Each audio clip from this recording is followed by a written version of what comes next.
The clock on the wall ticked with a monotonous rhythm, a sound that had grown too familiar over the last 3 years. Each tick was a reminder of time slipping away, of dreams that were slowly dissolving into nothingness. I stared at the calendar hanging in the kitchen, the days marked with red X's, signifying another month gone by without the one thing I wanted more than anything, a child. I had married Jim when I was 32, full of hope and excitement for the future we would build together. We had met through mutual friends, and our connection was instant, electric even. He was everything I had imagined my husband would be: charming, ambitious, and eager to start a family. We talked about having children on our first date. It felt natural, like this was the man I was destined to raise a family with. But as the months turned into years, our dreams of a family remained just that, dreams. It wasn't long before the pressure started to build. Every negative pregnancy test was a punch to the gut, a cruel reminder that my body was failing me. At first, Jim was supportive, holding me when I cried and telling me that it would happen when the time was right. But as time went on, his patience wore thin. "You need to stop stressing about it, Minnie," he'd say, his tone clipped and impatient. "You're making it harder on yourself." I knew he was frustrated, but so was I. I was doing everything I could, tracking my ovulation, eating fertility-friendly foods, even seeing a specialist on my own. But nothing seemed to work. The strain on our marriage grew with each passing month, and soon, Jim's frustration turned into something darker: blame. "It's not me, Minnie. I know I'm fine," he'd say when I suggested he get tested. "The problem is obviously with you." His words cut deep, leaving wounds that never seemed to heal. I felt like a failure, not just as a wife, but as a woman. The one thing I was supposed to do, bring life into this world, was slipping further out of reach with each passing day. The tension in our home became unbearable. Jim started working longer hours, avoiding me, and our once loving relationship was reduced to cold, detached interactions. Then came the whispers, the quiet conversations I overheard between Jim and his mother. His mother had never been fond of me, always seeing me as less than ideal for her son. And now, with no grandchildren on the horizon, she seized the opportunity to drive a wedge between us. "You should consider other options, Jim," I heard her say one evening as I passed by the living room. "Minnie is clearly the problem. If you want children, you need to think about your future." Those words haunted me. I had always known that Jim's mother held some influence over him, but hearing her so blatantly dismiss me, as if I were nothing more than a defective object, was soul-crushing. I tried to confront Jim about it, but he brushed me off, saying I was overreacting. As if the emotional distance wasn't enough, the physical distance between us grew as well. Jim stopped coming to bed at the same time as me, often sleeping in the guest room. The intimacy we once shared was replaced by cold indifference. I felt more alone than ever, trapped in a marriage that was crumbling around me. And then, one day, it all came crashing down. It was a Wednesday, an ordinary day like any other. I was in the kitchen, preparing dinner when Jim walked in. There was something different about him, a strange determination in his eyes that made my stomach knot with unease. "Minnie, we need to talk," he said, his voice void of emotion. I turned to face him, the wooden spoon in my hand trembling slightly. "What is it, Jim?" He took a deep breath, as if steeling himself for what he was about to say. "I want a divorce." The spoon slipped from my hand, clattering to the floor. I stared at him, my mind struggling to process his words. "What? What are you talking about? We can't keep doing this," he said, his tone flat. "We're not getting any younger, and it's clear that we're not going to have children. I want a family, Minnie. I need a family. But we can still try," I began, but he cut me off. "I'm tired of trying," he snapped. "I'm tired of the disappointment, the fights, the endless waiting. I need to move on with my life, and so do you." Tears welled up in my eyes, blurring my vision. "Jim, please, don't do this. We can get through this together. We promised we'd stay together no matter what." He looked away, unable to meet my gaze. "I can't do it anymore, Minnie. I've met someone else. The world seemed to tilt on its axis, and I felt like I was going to be sick. Someone else? Jim, what are you saying? She's younger, and she wants the same things I do. A family, a future. Things that we can't have together. His words were like knives, cutting through the remnants of my already shattered heart. I felt betrayed, discarded, like everything we had shared meant nothing to him. You cheated on me? My voice was barely a whisper. He didn't answer, but the guilt in his eyes told me everything I needed to know. The pain was unbearable, a searing agony that threatened to consume me whole. I had given everything to this man, my love, my trust, my dreams, and he had thrown it all away for someone else. How could you do this to me? I choked out, tears streaming down my face. I didn't mean for it to happen, he said, his voice hollow. But it did, and now I have to make a choice. A choice? I repeated, incredulous. You already made your choice, Jim. You chose her. He finally looked at me, and for a brief moment, I saw a flicker of regret in his eyes. But it was gone as quickly as it appeared, replaced by a steely resolve. I'm sorry, Minnie, he said, though the words felt empty. But this is the best thing for both of us. I wanted to scream, to throw something, to make him feel even a fraction of the pain he had inflicted on me. But instead, I stood there, numb and broken, as he walked out of the kitchen and out of my life. That night, I lay in bed, staring at the ceiling, my mind replaying every moment of our marriage, the good times, the bad times, the promises we made. It all felt like a cruel joke now, a twisted illusion that had been shattered in an instant. I had lost everything, my husband, my dreams of a family, my sense of self.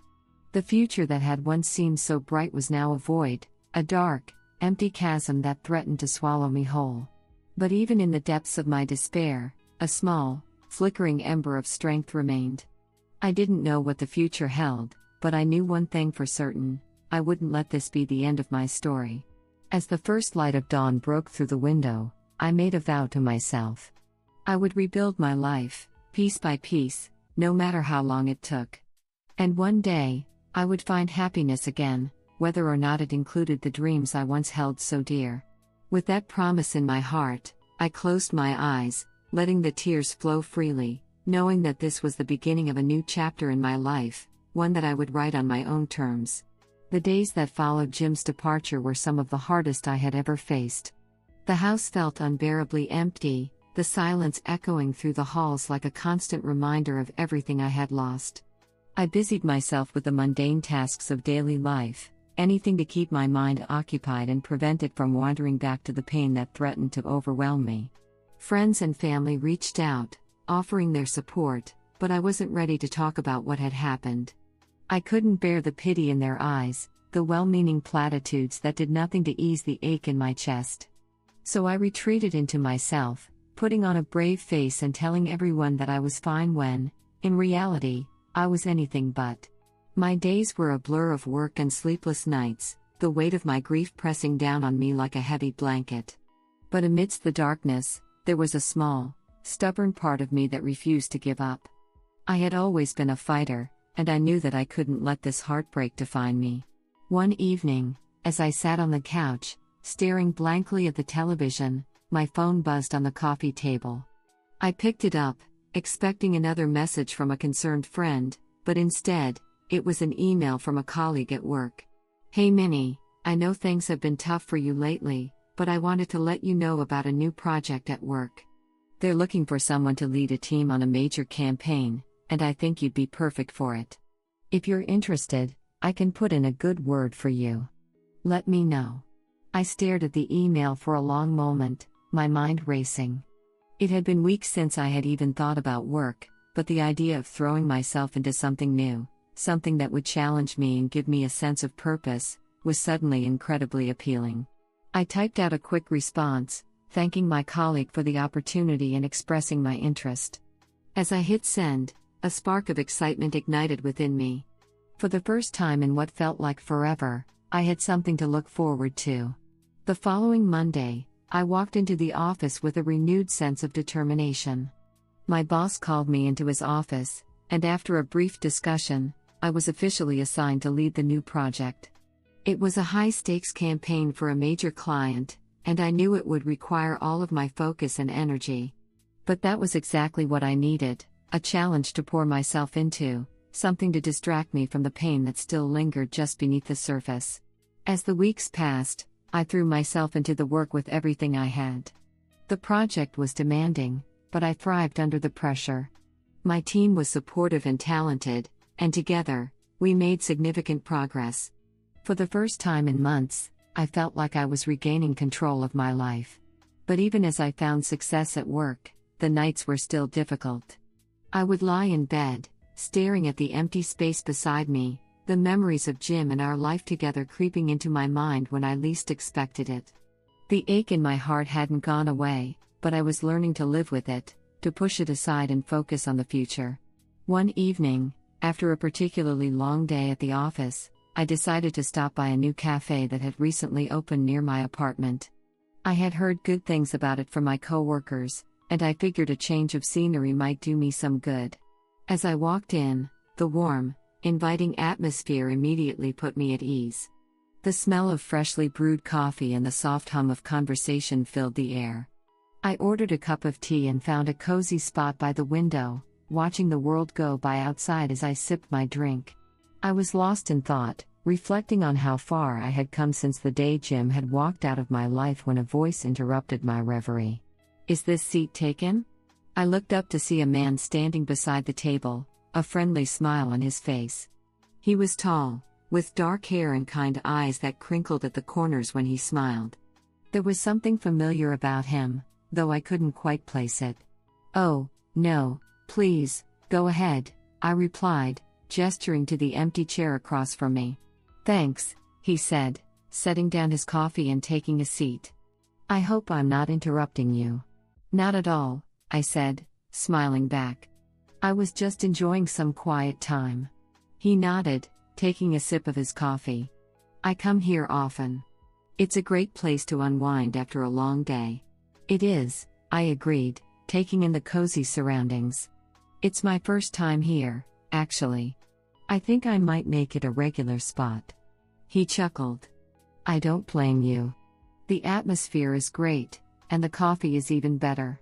We fell into an easy conversation, talking about everything from our favorite books to the best places to eat in the city. There was something about him that put me at ease, and before I knew it, hours had passed. As we talked, I learned that his name was Alex, and he was a writer who had recently moved to the area. He was charming and witty, with a dry sense of humor that kept me laughing throughout the evening. There was a warmth to him, a kindness that I hadn't realized how much I had missed until that moment. Eventually, the cafe began to empty out, and we realized how late it had gotten. We exchanged phone numbers, promising to meet up again soon. As I walked home that night, I felt a strange sense of lightness that I hadn't felt in a long time. Meeting Alex had been unexpected, but it had also reminded me that there was still so much life to be lived, so much joy to be found, even in the wake of heartbreak. Over the next few weeks, Alex and I started spending more time together. We would meet at the cafe, go for walks in the park, and even catch a movie or two. It was refreshing to have someone to talk to, someone who made me laugh and who seemed to genuinely enjoy my company. But even as our friendship grew, I found myself holding back, afraid to let my guard down completely. The wounds from my marriage were still fresh, and I wasn't sure if I was ready to open myself up to the possibility of getting hurt again. One evening, as we sat in the park watching the sunset, Alex turned to me, a serious expression on his face. "Minnie, can I ask you something?" "Of course," I replied, curious about the sudden change in his demeanor. "Why do you always seem so guarded?" "I feel like there's something you're not telling me." I looked away, my heart pounding in my chest. He had hit the nail on the head, but I wasn't sure if I was ready to share my past with him. But the look in his eyes, the concern and sincerity, made me realize that if I wanted to move forward, I had to confront the pain I had been carrying. Taking a deep breath, I began to tell him everything, about my marriage, the infertility struggles, and the heartbreak of Jim's betrayal. The words poured out of me, and as I spoke, I felt a weight lifting off my shoulders, as if sharing my story was helping me to finally let go of the pain. When I finished, there was a long silence. I was terrified of what Alex might say, of how he might react now that he knew the truth. But then he reached over and took my hand, his grip warm and reassuring. "Minnie, I'm so sorry for everything you've been through. But I want you to know that you're not alone. You don't have to carry this burden by yourself." His words brought tears to my eyes, and for the first time in a long time, I allowed myself to truly feel the emotions I had been holding back. I cried, not just for the pain of the past, but for the relief of finally being able to let it go.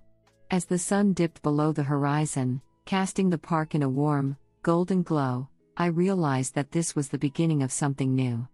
I wasn't sure what the future held, but I knew that I was no longer defined by the pain of my past. I had found someone who cared about me, who saw me for who I was, and who was willing to stand by my side as I navigated this new chapter in my life. And for the first time in a long time, I felt hopeful about what was to come. The months that followed were a whirlwind of change and new beginnings. My relationship with Alex blossomed into something more than friendship, a connection that felt both exhilarating and terrifying. He was patient and understanding, giving me the space I needed to heal while also encouraging me to embrace the possibilities of the future. Work was going well, too. The project I had been leading was a success, and my boss praised my dedication and leadership. It felt good to be recognized for my efforts, to know that I was capable of achieving great things even in the face of personal challenges. But as much as I was moving forward, there were still moments when the past would creep up on me, reminding me of the pain I had endured. It was in those moments that I found myself questioning whether I truly deserved the happiness I was beginning to find. One evening, as I sat on the couch with Alex, watching a movie, my phone buzzed on the coffee table. I reached for it, expecting it to be a work email or a message from a friend, but when I saw the name on the screen, my heart stopped. It was Jim. I hadn't heard from him since the day he left. The sight of his name on my phone brought a rush of emotions: anger, sadness, confusion. I wasn't sure if I wanted to answer, but before I could make a decision, Alex noticed the change in my expression. "Everything okay?" he asked, concern lacing his voice. "It's Jim," I said quietly, my eyes still fixed on the screen. Alex's brow furrowed. "What does he want?" "I don't know," I replied, my thumb hovering over the answer button. "I haven't talked to him in months. Do you want to take it?" Alex asked gently, his hand resting on my knee. I hesitated, but then nodded. "I think I need to." Taking a deep breath, I swiped to answer the call and pressed the phone to my ear. "Hello? Minnie," Jim's voice came through the line, sounding hesitant and unsure. It's been a while. What do you want, Jim?" I asked, my voice firmer than I expected. "I know I don't have the right to ask anything of you," he began, "but I need to talk to you. Can we meet?" I was taken aback by his request. Part of me wanted to tell him to go to hell, to remind him of everything he had done to me, but another part of me was curious. Why was he reaching out now, after all this time? Why should I asked, my tone icy. "Please, Minnie," he said, his voice cracking slightly. "It's important. I just need to explain something." I glanced at Alex, who was watching me with a concerned expression. He gave me a small nod, silently telling me that he would support whatever decision I made. "Okay," I said finally. "But this is the last time, Jim. You get one chance to explain yourself." "Thank you," he said, relief evident in his voice. "Can we meet tomorrow? At the park where we used to go?" "Fine," I replied, feeling a knot of anxiety form in my stomach. "Tomorrow at noon." After hanging up, I sat in silence for a moment, trying to process what had just happened. Alex reached over and took my hand, his touch grounding me. "You okay?" he asked softly. "I'm not sure," I admitted, leaning into him for comfort. "I just don't know what he could possibly have to say after all this time." "Whatever it is, just remember that you don't owe him anything," Alex said, his voice steady and reassuring. You're in control now, Minnie. His words gave me strength, and I nodded, determined to face whatever tomorrow would bring. The next day, I arrived at the park a few minutes early, my heart pounding in my chest. The familiar surroundings brought back memories of happier times, but I quickly pushed them aside, focusing on the present. I spotted Jim sitting on a bench near the pond, his head bowed as if deep in thought. As I approached, he looked up, and for a moment, I was struck by how different he looked. He seemed older, worn down by something I couldn't quite place. "Minnie," he said, standing up as I reached the bench. "Jim," I replied coolly, not bothering to sit down. "You wanted to talk. So talk." He nodded, swallowing hard before speaking. "I know I have no right to ask for your forgiveness, but I need to tell you the truth. About everything." I crossed my arms, waiting for him to continue. I wasn't going to make this easy for him. "After I left, I thought I was making the right decision," he began, his voice shaky.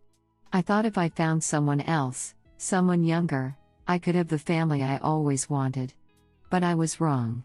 I raised an eyebrow, not entirely surprised by his admission. "What happened, Jim?" He sighed, running a hand through his hair. "It turns out, it wasn't you who had the fertility issues. It was me." His words hit me like a ton of bricks, and I felt a rush of emotions, anger, disbelief, and a strange sense of vindication. All those years of blaming myself, of feeling like I was the problem, and it had been him all along. "I didn't want to believe it," he continued, his voice full of regret. "I was too proud, too stubborn to even consider the possibility that it was my fault. So I took the easy way out. I blamed you and left." I stared at him, my mind racing. Part of me wanted to scream at him, to make him feel the pain he had caused me, but another part of me just felt tired. "And what about your new wife?" I asked, my voice cold. "She left me," he admitted, his shoulders slumping. "When we couldn't have children, she insisted I get tested. When the results came back, she couldn't forgive me for lying to her, for ruining her dreams of a family." I felt a strange sense of satisfaction hearing that. Jim had finally faced the consequences of his actions, and in a way, it felt like justice. "So now what?" I asked, my voice laced with bitterness. "You expect me to feel sorry for you?" "No," he said quickly, shaking his head. "I don't expect anything from you, Minnie. I wanted to apologize. For everything. You deserved so much better than what I gave you." There was a long silence as I processed his words. The anger I had felt for so long was still there, but it was mingled with something else, pity. Jim was a broken man, and while I couldn't forgive him for what he had done, I realized that holding on to my anger wasn't going to change anything. "I appreciate the apology," I said finally, my voice steady. "But it's too late for that, Jim. We've both moved on, and that's how it should stay." He nodded, looking down at the ground. "I understand. I needed to tell you the truth. I hope you find peace," I said, surprising myself with the sincerity of my words. "But I can't be a part of your life anymore." With that, I turned and walked away, leaving Jim and the past behind me. As I made my way back to my car, I felt a strange sense of closure. The pain of the past would always be a part of me, but it no longer defined me. I was free to move forward, to build a life on my own terms. When I got home, Alex was waiting for me, his expression full of concern. I walked over to him, wrapping my arms around him in a tight embrace. "How did it go?" he asked, his voice soft. "It went well," I said, surprising myself with the truth of my words. He apologized, and I think I finally got the closure I needed. Alex pulled back slightly, looking into my eyes. "I'm glad, Minnie. You deserve to be happy." "And I am," I said, smiling up at him. "Thanks to you." In the months that followed, I found myself embracing life in a way I never had before. Alex and I grew closer, and eventually, we took the next step in our relationship, moving in together and building a life that was full of love, laughter, and hope for the future. And then, just when I thought my life couldn't get any better, I received the surprise of a lifetime. It was a few weeks after my 40th birthday, and I had been feeling unusually tired and nauseous.